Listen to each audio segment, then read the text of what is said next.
Hello everyone, I'm Aurelian and welcome back to the series in which we discuss the historical background and interesting facts about the vehicles of the popular game War Thunder. Today we have the Fairey Swordfish Mark I, represented at the 1.0 BR in the torpedo slash bomber line of the British tech tree. The Fairey Swordfish itself is a biplane torpedo slash dive bomber that was obsolete almost immediately after introduction, but served all the way throughout World War II prior to being retired and was involved in some pretty famous missions. The primary operator, of course, was the Fleet Air Arm of the Royal Navy, although other nations used them, such as the Spanish, the Canadians, Australians, and more. The Swordfish was developed in the early 1930s by the Fairey Aviation Company, with its first flight being made in 1934 and the first deliveries being made in 1936. Approximately 2,391 were manufactured, with the majority actually being made by the Blackburn Company, as Fairey had moved on to develop the Fairey Albacore and other bombers throughout the war.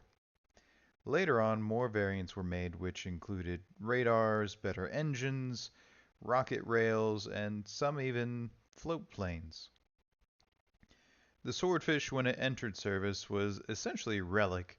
It was agonizingly slow, it had a open cockpit to the elements, uh, fixed landing gear, and a canvas fabric skin.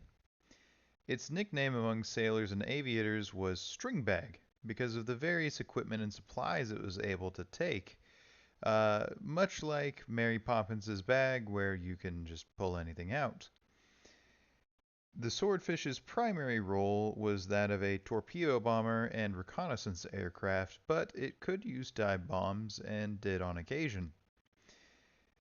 Looking at the aircraft in game, we can see that it has a couple of machine guns, one right here next to the pilot for offensive purposes, and one back here for a gunner, both of which being a 7.7 Vickers machine gun, the one back here being that flat top Vickers K. The middle seat here was meant for the reconnaissance crewmen who would be taking those pictures. It's powered in game by a Bristol Pegasus 3 M3 radial engine producing 600 horsepower. It can carry a variety of things in game. Obviously, the biggest one is the 18-inch Mark 12 torpedo, but it can also take some 250-pound bombs, 500-pound bombs, a mixed loadout between the. These are actually the same, so not really mixed. I wonder why it has it listed separately. Or some semi-armor piercing 500-pound bombs for some of those ships. Now, operationally, the Swordfish saw extensive combat wherever there were Royal Navy carriers or Fleet Air Arm bases. The first combat was in 1940 during the Norwegian campaign. On April 11th, Swordfish from the HMS Furious were launched against German ships moored at Trondheim.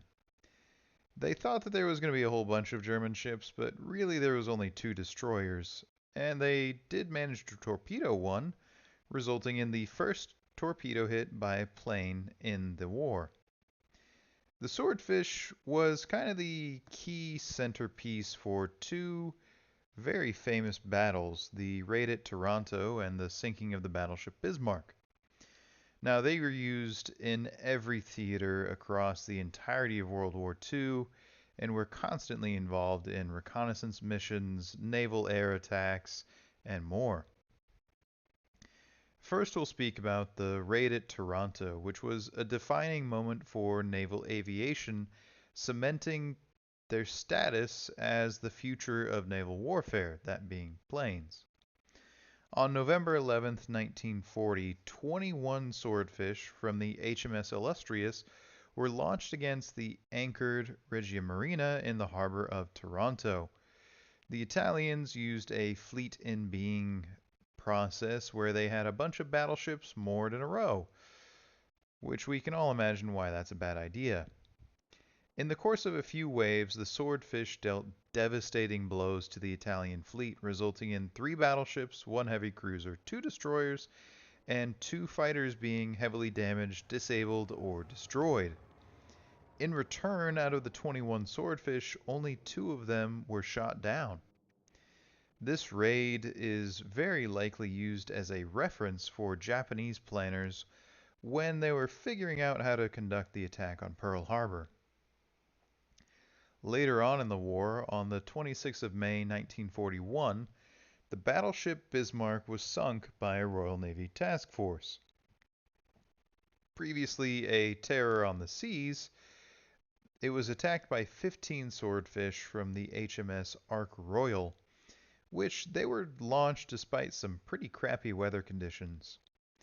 After several attempts of flying through the rain, clouds, and fog, they finally found the Bismarck, being vectored by their onboard radars and friendly ships with radars such as the Sheffield. Out of the 15 swordfish, only 2 torpedoes were successful. The first torpedo hit amidships, which seemed to cause little damage, but the second torpedo hit astern, causing the rudder of the Bismarck to jam to the port. This caused the Bismarck to be only able to sail in a circle, or if they feathered the throttle, go in a really slow straight line. This allowed for the Royal Navy surface ships to close in and eventually sink the Bismarck. In-game, the swordfish is in fact agonizingly slow, but it is rather maneuverable. But it is a unique and storied plane, mainly for nostalgia purposes. It's probably best not to take this into battle unless you really don't have any other options, or you just like how this really World War I-esque biplane looks to you. Now, seeing as we're probably not going to be getting an opportunity to get any good fights here, what we're going to do is we're going to go ahead and just spawn in here on the test map to kind of show this off. We're going to try and line up a torpedo attack against a ship and make it happen, as well as take off from an aircraft carrier like they were meant to. Go ahead and increase the engine power here, launch that catapult, and off we go.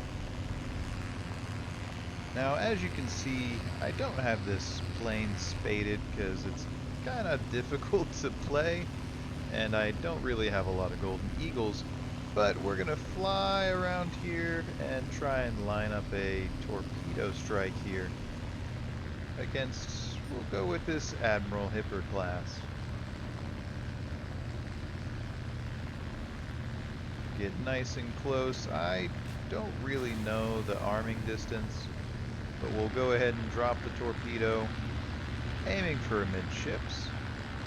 You can see it there. We'll do one of these quick turns since it's a very maneuverable plane. Hopefully it had enough distance to go. There she is. You can see the bubbles and a hit amidships, which was a non-penetration. Now you can see that the arrestor cable there has already popped down, I believe due to our slow speed. We're going to attempt a carrier landing here, but I wouldn't hold our breath if we end up crashing. The Vickers machine gun here is a machine gun. I wouldn't necessarily get into any fights if you can help it. And the Vickers K back here is no different, with a slightly faster rate of fire. We're going to attempt to come in for a landing here. As you can see, that torpedo does take up quite a bit of maneuverability. I am going to dump it over here off to the side and hope that we can not torpedo our own aircraft carrier. I am not particularly good at the carrier landings here in War Thunder, but we will give it a good college try. Wheels down. We definitely messed that up. But we snagged it right at the end. Kind of a good landing, kind of not. But as you can see, the Fairey Swordfish, a very, very historically important aircraft, probably not the best in War Thunder. I hope that you had a great time watching me faff about in it, and I hope that you learned something. Have a great rest of your day.